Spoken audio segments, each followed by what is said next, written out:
I want to set the stage for you, to remind you, as if you needed reminding, that email is a big problem. The social engineering attacks that we see, and when I say social engineering, what I'm talking about is phishing attacks that contain no malicious payload. So while they are malicious in intent, designed to get something of value from you, the user, whether it's simply to bait interaction, get them to hand over their login credentials, or even wire money. Those specific attacks don't have anything malicious attached to them, so different from your typical malware and ransomware, much more difficult to detect. Those types of social engineering attacks represent almost all of the email breaches that we see today. And this is from the latest Verizon data breach investigation report. So what does that mean? How do we protect against those types of attacks? It used to be rather simple. We used to be able to just put an email security gateway appliance in front of our email server, and that would filter out all the bad email. It could detect spam, malware, and eventually we would add advanced threat protection and sandboxing technology to be able to sort out the zero-day targeted attacks. So as the hackers got more and more advanced, we built more advanced technology to thwart their efforts. What we're seeing today is that email attacks are built differently, and they go right through your email security gateway. Now, I'm not saying that email security gateways aren't important, but they're just working as well as they used to. Even the best email security gateway isn't designed to prevent the types of social engineering attacks that we see today. They weren't designed to detect words. And that's really all social engineering attacks are. So we see these types of attacks land directly in our inboxes, in our users' inboxes. Things like brand impersonation, those pesky Office 365 credential reset emails that are ever so popular. They look super legitimate. They look like they're coming directly from Office 365. We click the link to reset our credentials, type in our credentials, press enter, and then the page stops loading. So what happened was, it was a spoofed page.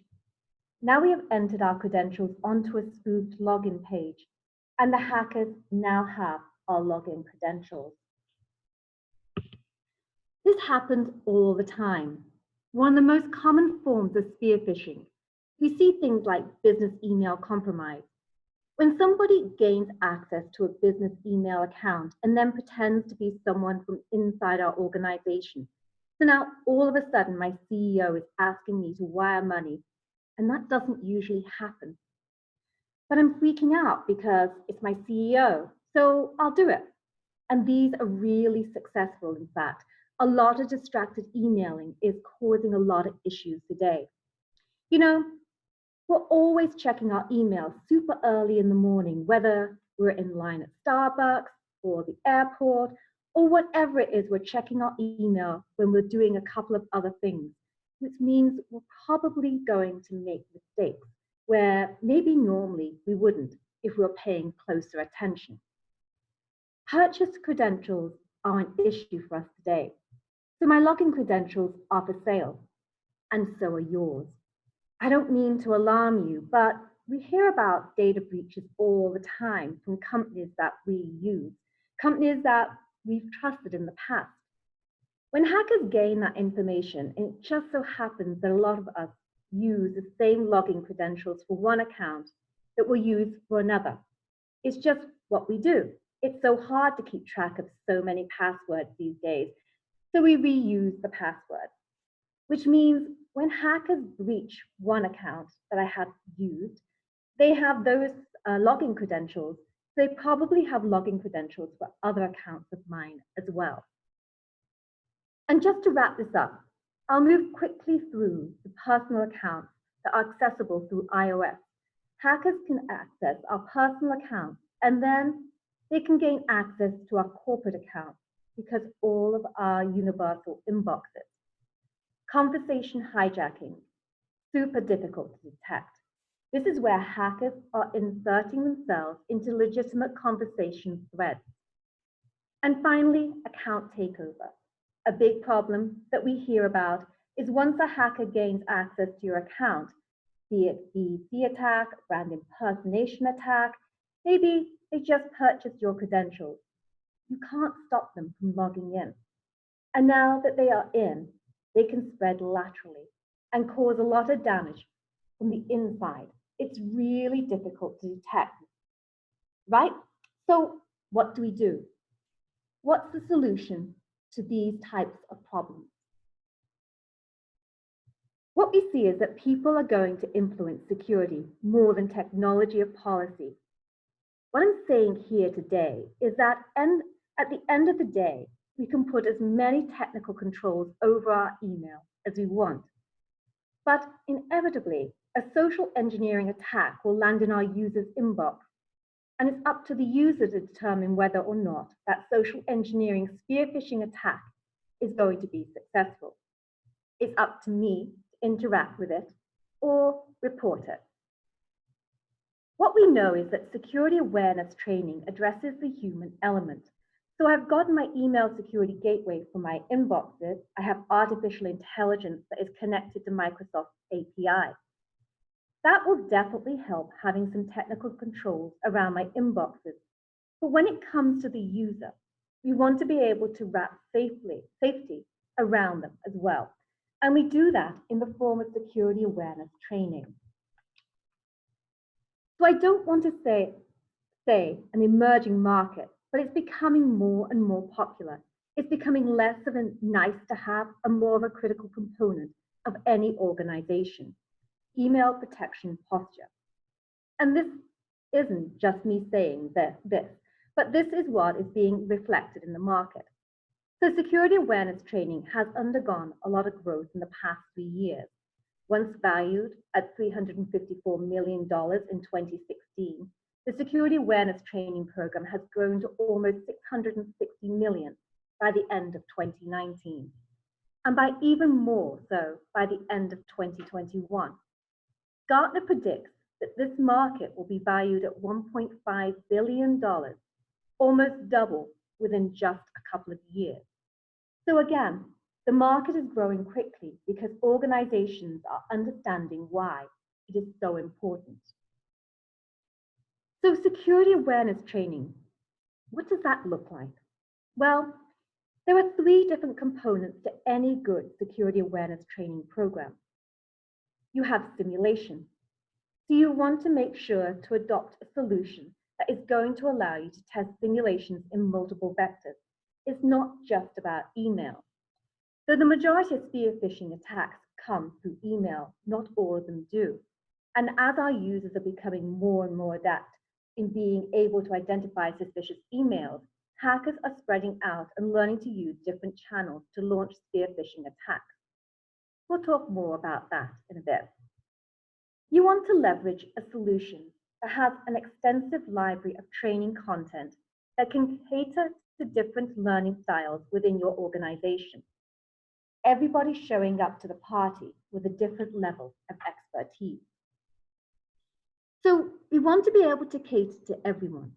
And then finally, you want to find a solution that's going to allow you to run detailed reporting metrics that will be able to determine the effectiveness of our testing and training efforts. So you'll be able to perform the next round of testing and training within your organization and allow your users to continue to get better and better at identifying suspicious attacks. So my point here is it doesn't have to be in this order. It doesn't have to go simulation and training and analysis. You can get in any order that you want. You can mix it up all the time. My point here is that this is a continual process. You can't just arrive at secure.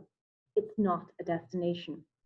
I want to add another reason why we are seeing such rapid growth in this market segment. This has to do with the idea that we have the core components of a program. Everyone kind of agrees that there are 3 basic stages, which are outlined here. But what we are seeing is that there are compliance requirements now. You may have government compliance, you may have industry associated compliance. There are requirements. These are even just frameworks that you don't have to follow, but it's best practice that you do. Just recently, as an example, in Texas, there was a House bill that was passed that requires state and local government employees that have to complete a certified cybersecurity training annually. A little bit further back, historically speaking, the national government enacted legislation that requires government agencies to be compliant with certain security awareness training platforms. You may also have situations where you might be undergoing SOC 2 compliance, or you're looking at iOS 2100, or maybe even like GDPR.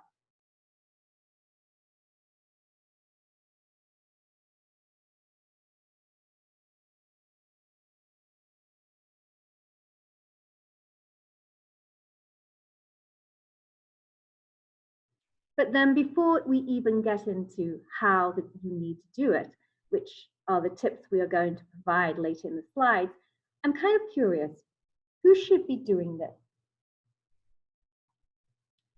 So the first problem that we have is that social engineering training and security awareness training is that it is a new skill set. It's a new area of expertise. So this takes us to tip number 1. Let's think about the components that are at play.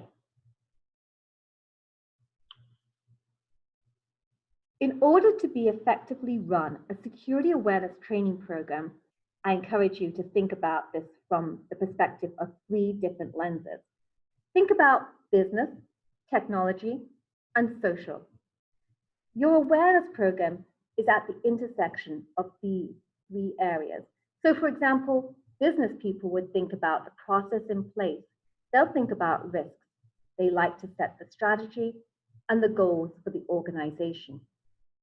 The individuals in the technology roles, they like to think about where information systems are, what the information systems have, and what technologies are in place to protect people in the organization. From a social perspective, we're interested in cultural norms, biases, the way people interact amongst the inner organization business units, and the idea that when you put in an awareness program or to trick people, your goal is to train those people. And that's the key here, that all of these skills are required, and you need an individual in a role, and they could be any, and that could be from any role. They could be in technology, HR, but they need to be well-versed in understanding the way that these 3 areas influence an awareness program. With this in mind, how about we look at tip number 2? Tip number 2 today is mind your vectors. So I alluded to this a little before, though we do see the major of spear-phishing and social engineering attacks come through email. It's not the only vehicle for attacks to get in. Hackers are utilizing different vectors. Smishing is becoming more and more popular. This is a sort of hybrid word of SMS phishing. So attacks that come through via text message, and these can be super tricky because we aren't able to see a lot of the clues that we are trained to look for. Who's the sender? Oh, I don't know. It's just this 6-digit number, right? Hover over the link. Oh, I can't do that in a text message. We're seeing more and more of these attacks come through as our users are getting better at detecting email. We're also seeing the rise in phishing attacks. This is voice phishing, another hybrid word. I personally get a ton of robocalls a day, and sometimes I'll answer them because they're kind of funny things, stuff like my social security number has been compromised, or I owe the IRS a bunch of money. They're coming to get me, and I need to call this number or stay on the line. And it speaks to some of the social norms that we have. It pulls on our fear a little bit. Sometimes they target more elderly people. My grandmother gets these calls, and it makes her really nervous. Like, who's calling me? So these are becoming more and more popular, and we want to train users how to respond to phishing attacks. And they're not always these super outrageous ones. Sometimes they're really simple. And we look at an example that is in a second here. We also want to look at physical media. Some people might think, well, what are you talking about? Physical media attacks? That's not realistic. But we were actually talking the other day about a realistic story that we encountered. Hackers can go online and know what we're doing via LinkedIn, Facebook, or other social media accounts. So let's say a hacker was on and saw that I visited a conference recently.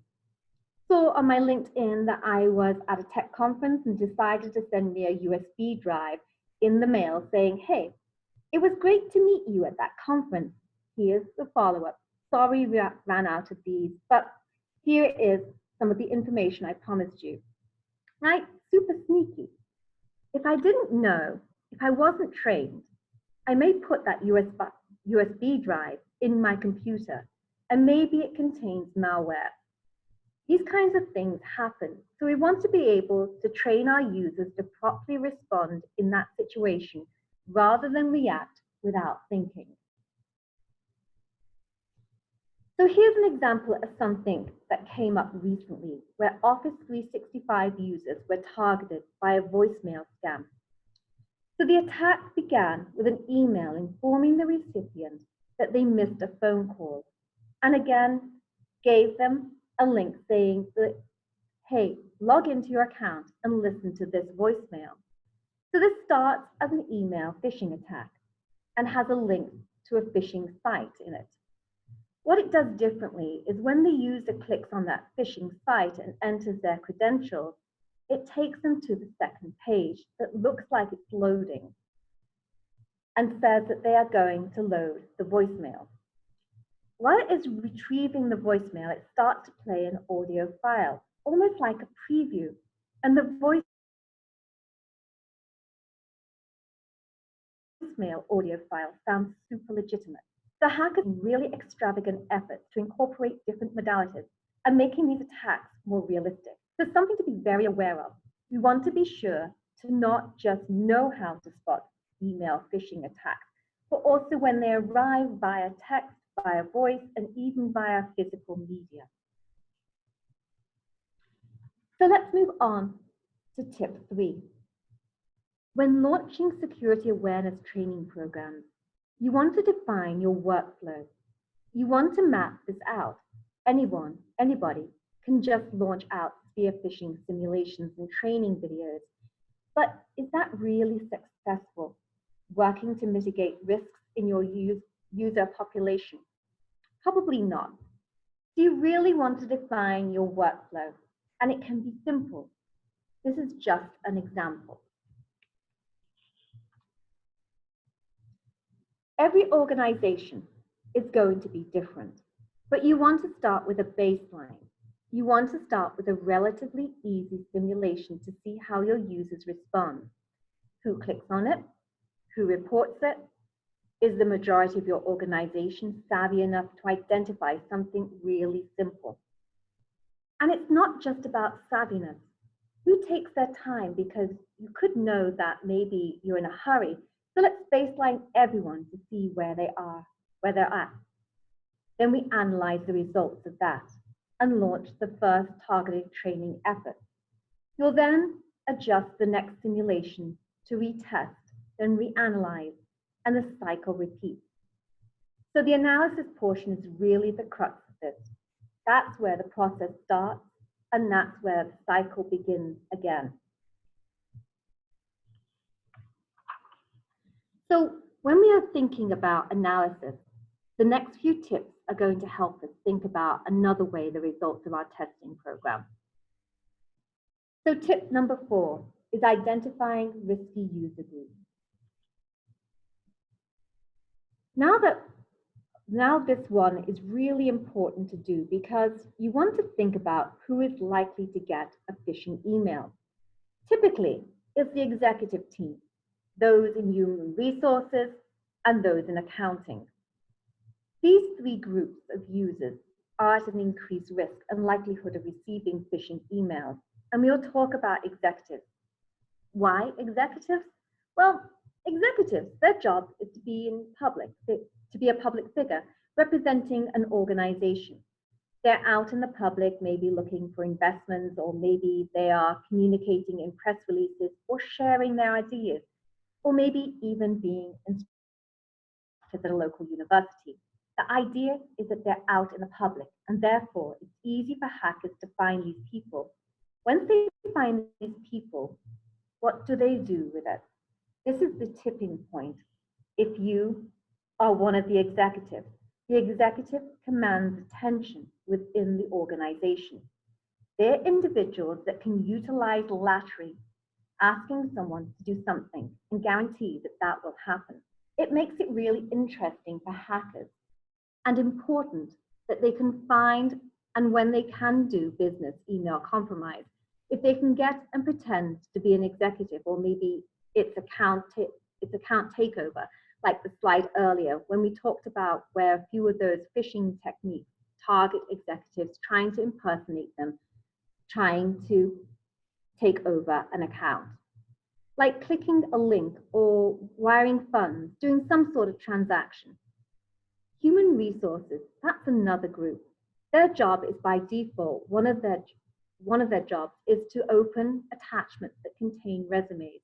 So you need to make sure that your individual in human resources, that they know how to deal with attachments in a secure way.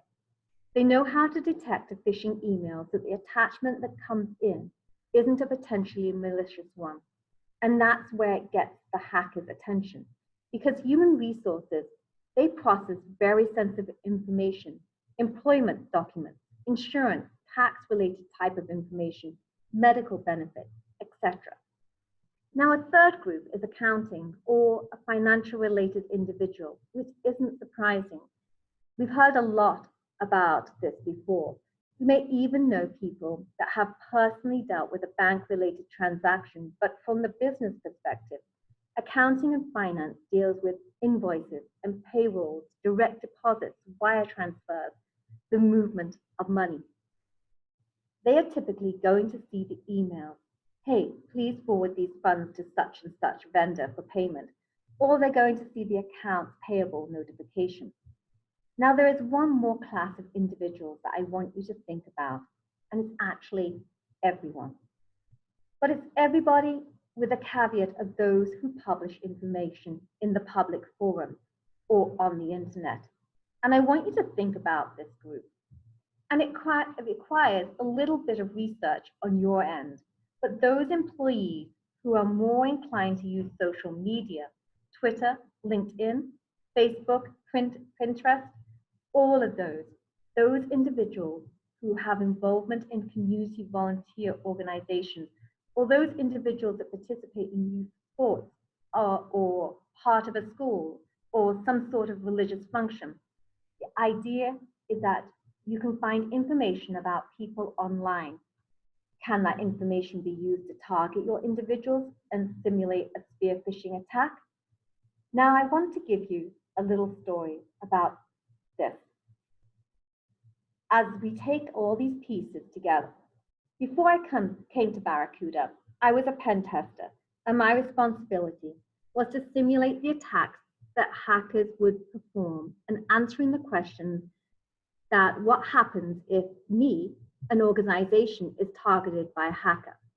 One of the fundamental stages that all hackers perform, and thus as a pen tester, I needed to perform something called open source intelligence. I needed to do recon on my organization. I went out and looked at individuals with community involvement, and I found one who posted on Facebook that she had recently bought a home.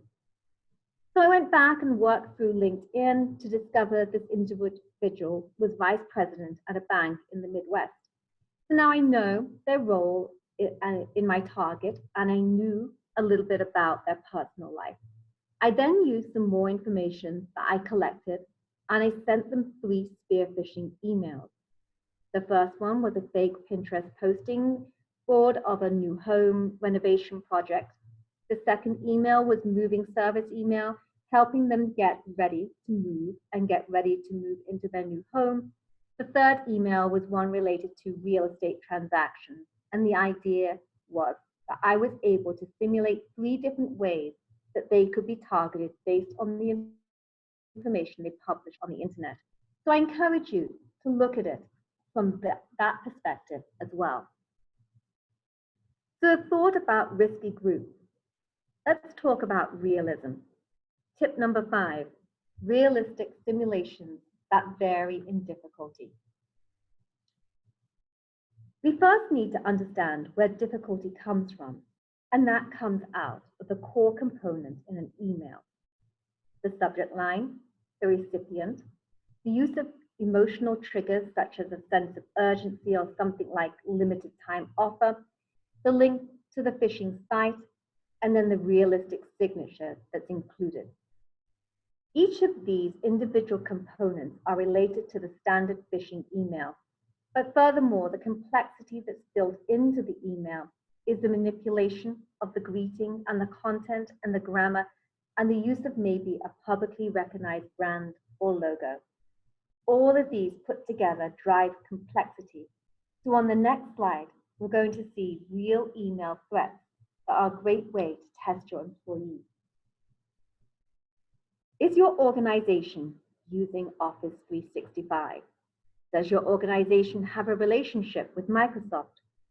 Those are 2 really commonly impersonated brands and services. And this is one great way to use realism to test. How would your employees respond to a fake email that uses a service that we employ at our organization? I encourage you at the end of this call or later in the week to go out to Google and type in brand impersonation phishing email. You're going to see over 400,000 results that talk about brand impersonation attacks. I'll keep it short, but at the top of that list will be Microsoft, Netflix, PayPal, Bank of America, Chase, DocuSign, and Facebook. I encourage you to work these into your testing and to make sure that your employees understand and know how to handle fake versions of a real service. And just to add one more thing, that if you have any visibility into the emails that are already getting your users to click or may have caused problems in the past, if you're able to discover that retroactively via maybe even an infinite response solution, you can use those emails too. Using those emails as a template to further expose your users to them is a really great idea. That's where threat intelligence really comes into play. So let's think about another way to look at difficulty and the idea of not just simulating realism. As you work your way through a program, it's important to know where you're starting. We saw in that previous slide with the workflow that you have to start with the baseline. You kind of have to get a sense to where you're at in a program. Is your organizational click rate somewhere in that 7 to 12%? Some things that we are seeing, in fact, due to a lot of industry research, is that average phishing email sent to organizations worldwide is somewhere in that neighborhood of 7 to 12% as a click rate. So any given email sent to any given organization is likely to get 7 to 12% of the recipients to click the link. So that's average, that's intermediate. Emails with lower click rates, they're easier to detect. They're more basic, that's less than 7%. Now, emails that are more difficult to detect had a higher click rate, and that's above the 12%.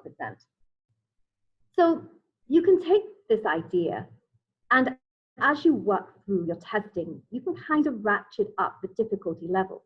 To start out easy, use some of those simulation components I mentioned, the signature, the content, the logos, and adding complexity, and work your way through a program.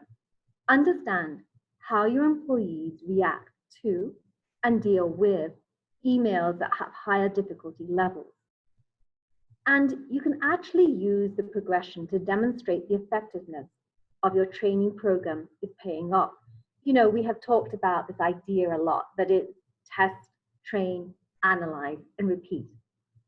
So you do your test, Maybe you are at a basic level.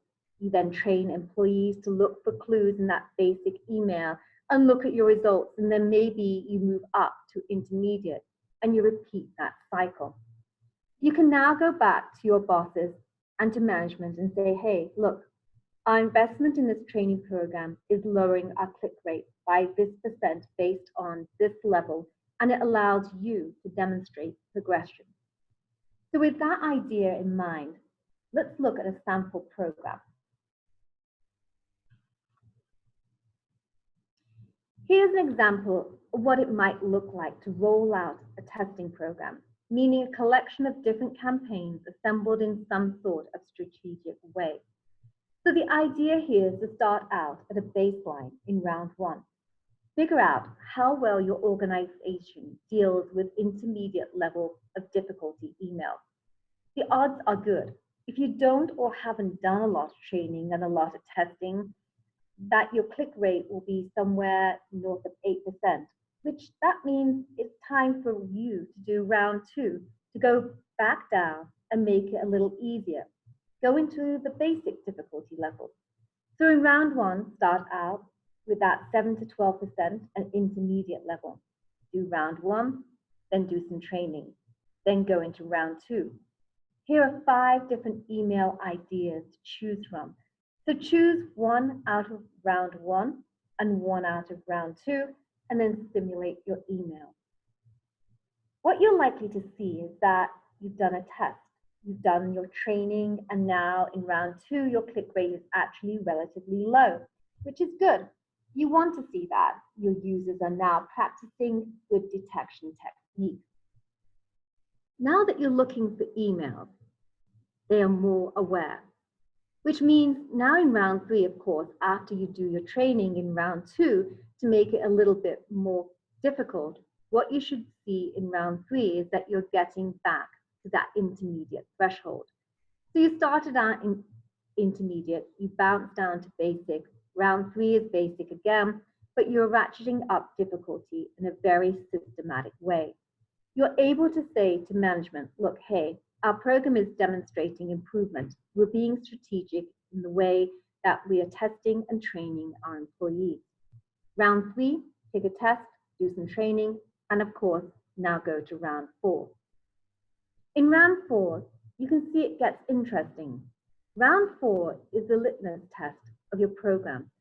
Are you ready to make things more difficult? You know, I mentioned earlier the idea of leveraging open source intelligence and doing spear-phishing on employees.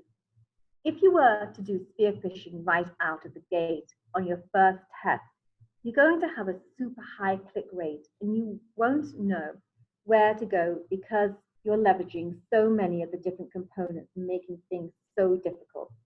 In my experience, it is important to start basic and add difficulty. It's so much harder to start at difficult and work your way back down to basic and then back up. But in round four, as you see, you're really taking it to your employees. You're really testing them. You're stretching their mental awareness. Are they really paying attention?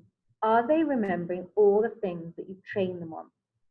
And the results of round four are going to help you understand, do you repeat this program that's outlined here on the slide, or do you step it up and go intermediate and then hard and harder and keep on going? So in round four, you're looking at the idea of the litmus test. You're looking to see what happened. So what other things could you look at besides the click rate and know what you need in the other rounds? Click rate is just one metric.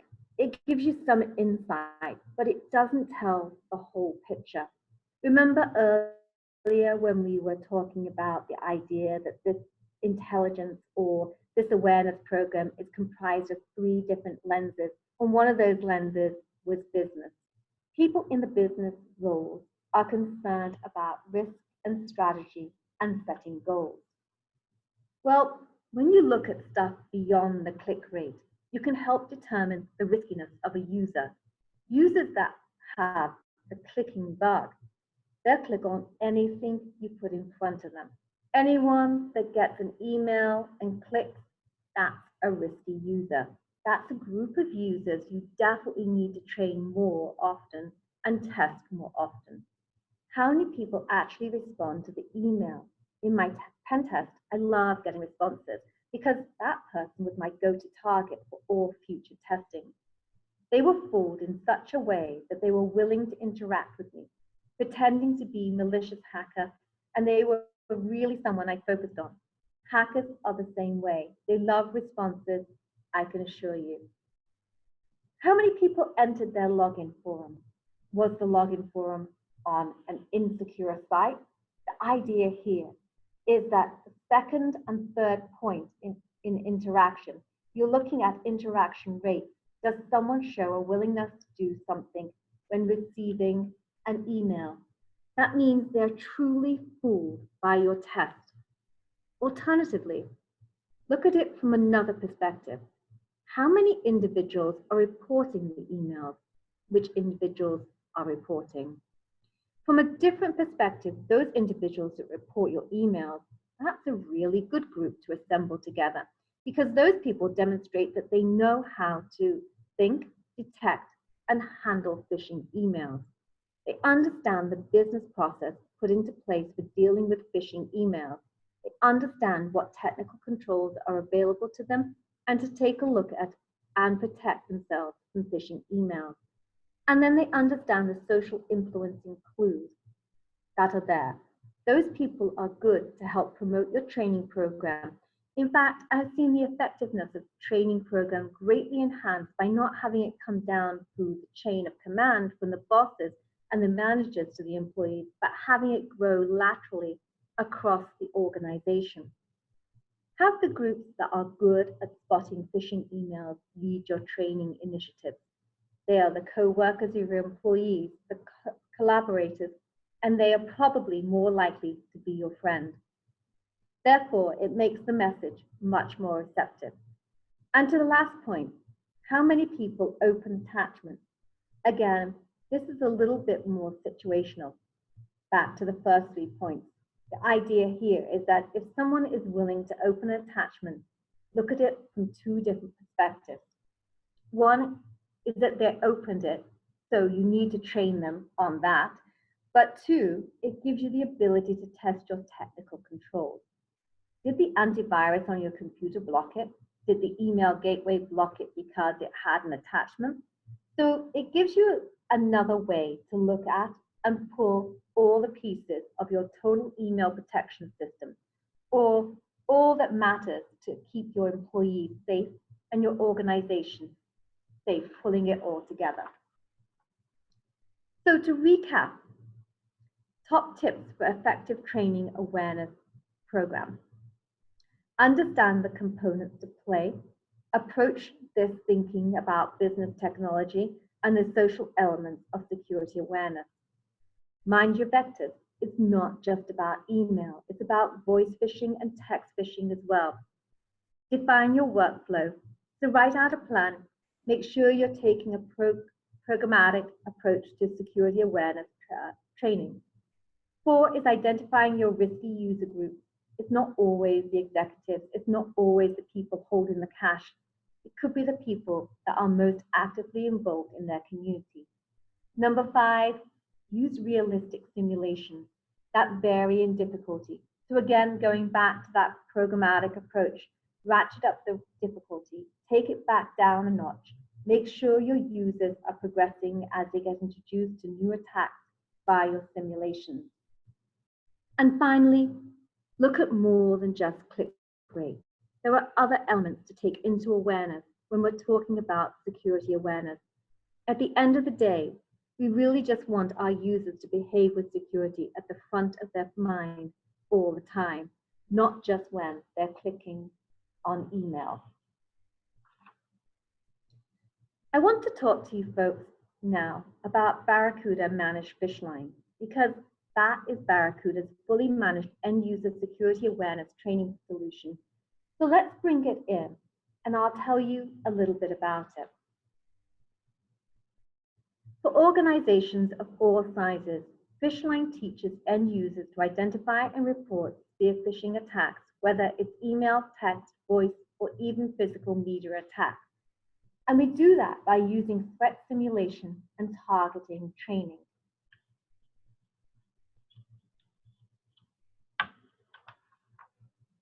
Our security end user awareness training and phishing simulation services helps you discover your customers' vulnerabilities. Many regulations such as HIPAA, FINRA, PCI, CSS require businesses to provide security awareness training to their employees, and this service will make it easy for you to help your customers meet those requirements. We provide robust reporting from the various drip campaigns that help you to identify the risk level within your customer's organization. The best part is we manage everything for you. Managed Phishline is available to your customers without additional work for you or your technicians. Our dedicated team will set up and send out the security campaigns every month directly to your end users and send you regular white labeled reports to share with your customers. To get started, all you have to do is configure the necessary whitelisting and provide a list of email addresses you'd like to be included in the Security Awareness Training Program. Security Awareness Training is only a part of your total email protection posture. So we still need gateway protection, spam and malware, advanced threats. They aren't going anywhere. So we use Barracuda's Essentials for protection against known threats. Essentials also provides a way of resiliency, backup email continuity for potential outages or accidental deletion. But then we want to look at the inbox itself. A lot of those threats today, they are bypassing the gateway, or rather going through the gateway. And for the attacks that contain no malicious payload, we leverage Barracuda Sentinel, which actually sits within the inbox to detect patterns of communication within your organization and can alert you of any anomalies in those communication patterns. So like how my CEO doesn't usually email me more or less on a Sunday asking for money, so Barracuda Sentinel says, hey, this doesn't look right, and will pull it out of your user's inbox for you to review. And then again, no email protection solution is complete without a security awareness training program. We don't want to layer and put in so much effort into all the technical controls for one mistake from a user to turn the whole thing down and to transfer wire funds for $100,000. Because one user interaction from an uneducated or unaware user can topple everything, not just monetarily, but can do significant damage. And the inverse of that is true as well. One educated user can save or prevent that from happening. So it's extremely important that we also look at the users and enable them as another layer of security. And then finally, we wrap all this up with forensic and incident response. This helps us to automate incident response and accelerate the response you get when the users report those emails. So you can clean up quickly after anything goes wrong. This is the Barracuda Total Email Protection approach.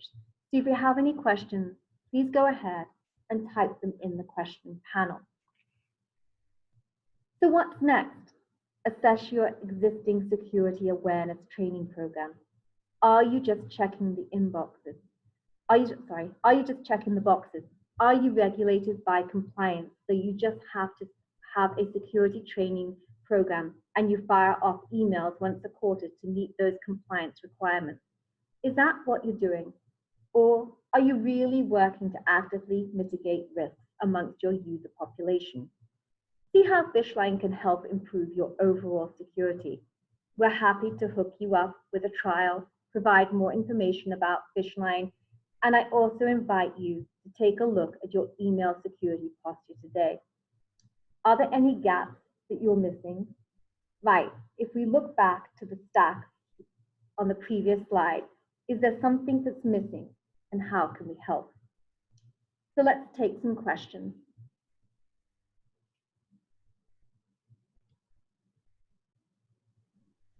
Thanks, Jane. If there are any questions, you can submit your questions in the chat panel or the questions panel to the right of the Zoom webinar screen. I will be sharing a quick survey. If everyone can just take a moment to tell us what you think on the webinar session, as well as if you would like additional information, please let us know. If you would like follow up on Managed Fish Line or do not know who your account manager is, you can give us a call at 1-800-569-0155, or you can also email us at sales@barracudamsp.com, and we will be sure to send the information that you need right away.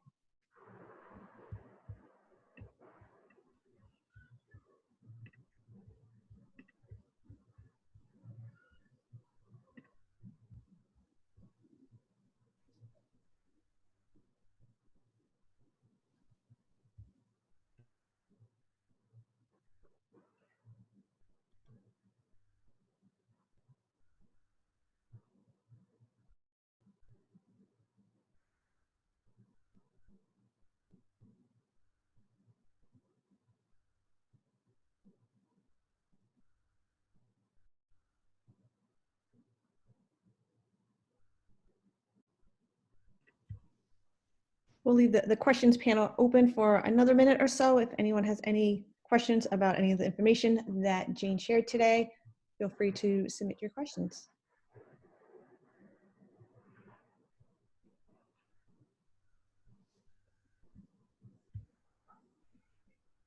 All right, it looks like that is it. Jane, thank you very much for presenting the materials today, and thanks for everyone for joining. Have a great day.